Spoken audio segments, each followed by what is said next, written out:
I think it was from the novel Tale of Two Cities, where it begins, "It was the best of times, it was the worst of times." And you might say that about where we are today in terms of the keto movement. In some ways, it's fantastic. You find keto products all over your grocery store shelves. They're everywhere, it seems like. Keto this, keto that, low carb this, low carb that. And so in some ways, it's never been better.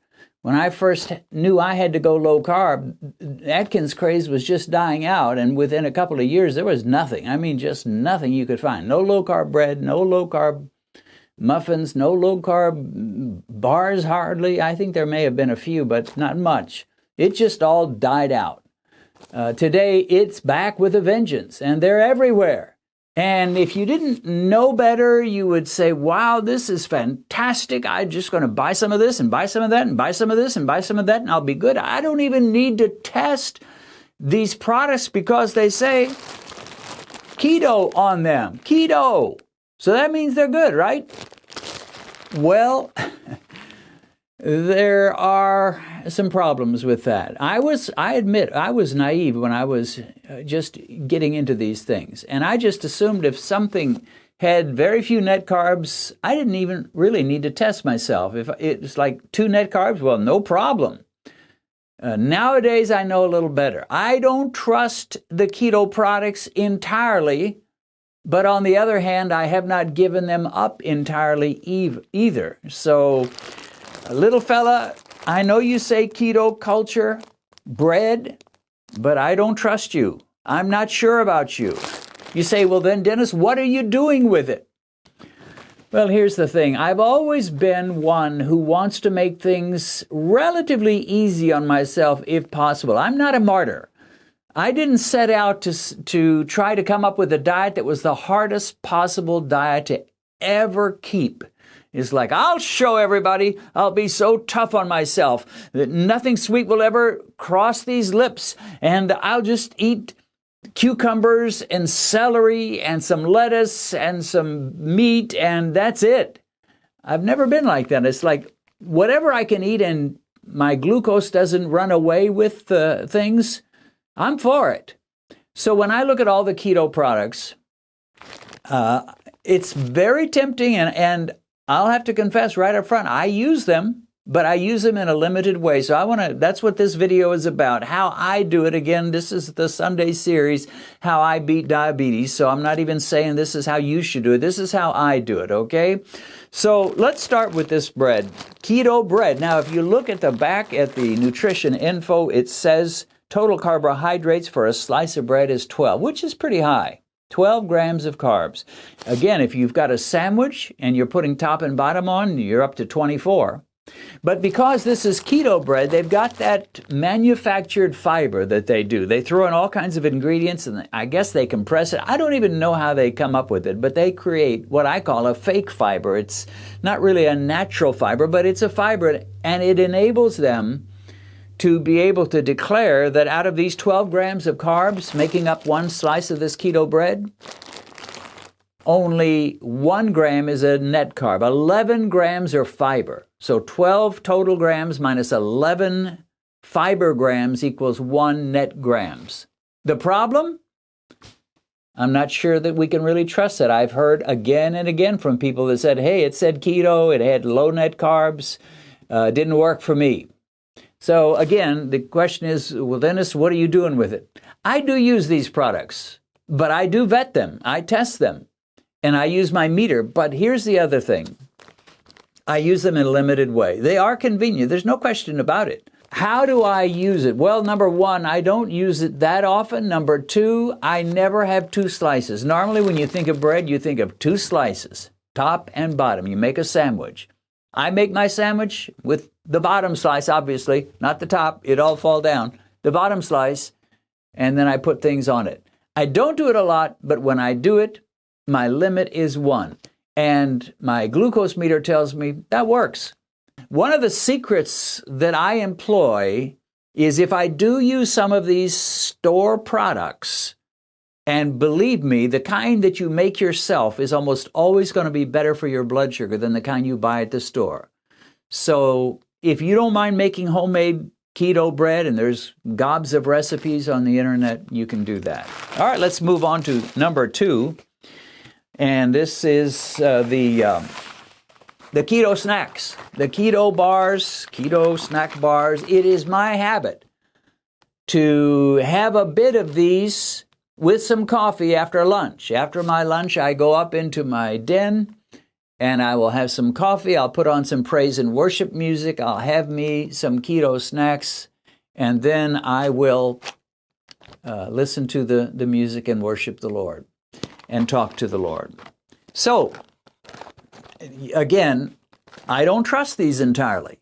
I know this one, for example, has 5 net carbs, 23 grams for 1 bar. That's a lot. I mean, you go up 10 more grams, you're up to a regular candy bar. 23 grams, 13 grams of fiber, and then you've got 5 grams of sugar alcohol. Sugar alcohols, you can't really trust them.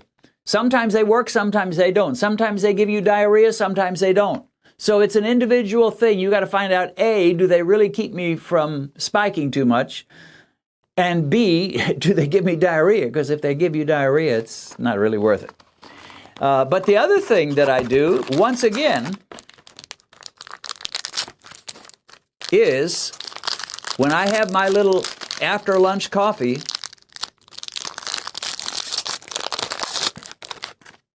I never eat an entire bar. And by the way, this sort of is a little sneaky. They show you these beautiful blueberry muffins, and you think, man, how do they fit those blueberry muffins inside this box?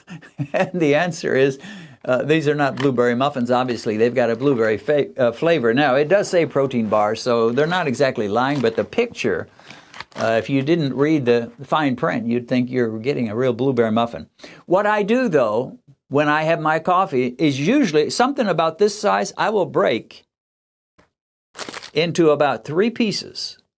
And so if this is Tuesday and I'm going to have my coffee and my little Quest bar, it's going to be about 1/3. You say, well, Dennis, that's not going to fill you up. No, I filled up at lunch. This is just a little snack to go with my coffee. I like coffee and a little something sweet. So about 1/3, and then on the next day, 1/3 more, the next day, 1/3 more. And by that, I know that I'm not going to really jack up my blood sugar much. So again, I don't trust you, little fella. I'm not sure about you, but I know that if I cut you into thirds, I can handle it. So that's what I do oftentimes with these bars. I would almost never, I won't say never because there are probably a few exceptions, but almost never eat an entire bar. And if it's large enough, I'll do what I just did here. I'll cut it into thirds. If it's a smaller bar, I may cut it into halves, but almost never a full bar. And next we have keto cereal.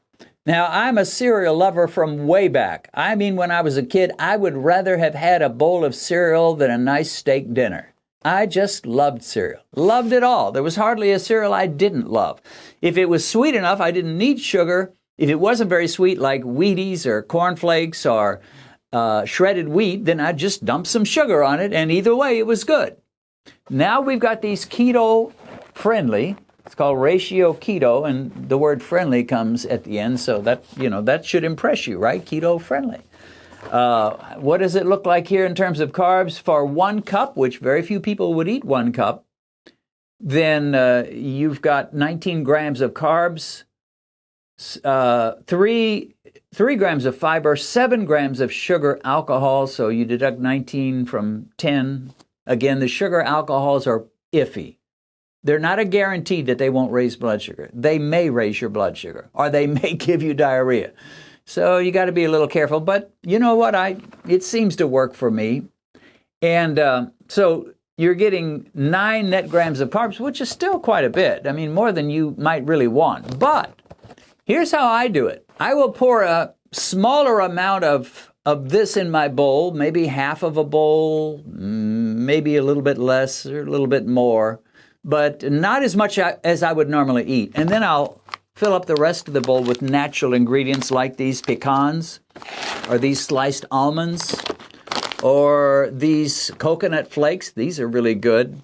And throw them in with this, so I'm not getting as much of the pure keto cereal even though it says keto. Again, I don't trust it. But nevertheless, it makes my life a little easier. There are times when I'm just in a hurry for a dinner or a lunch, usually for a dinner, because Benedicta makes our lunches most of the time. And I'll just pour a little cereal in a bowl, add some of my own natural ingredients, put some almond milk in there, unsweetened. Or occasionally I'll take some heavy cream and add some water, use that as my milk. And it's good. Okay, the last keto food that I'll discuss is these keto low-carb tortillas. They have a little tricky thing that they did with this food brand. It says made with whole wheat and flaxseed. Well, you look at flaxseed, you think, okay, flaxseed, that's like pure fiber. So that ought to be good. But if you look at the ingredients, flaxseed comes way, way down the list.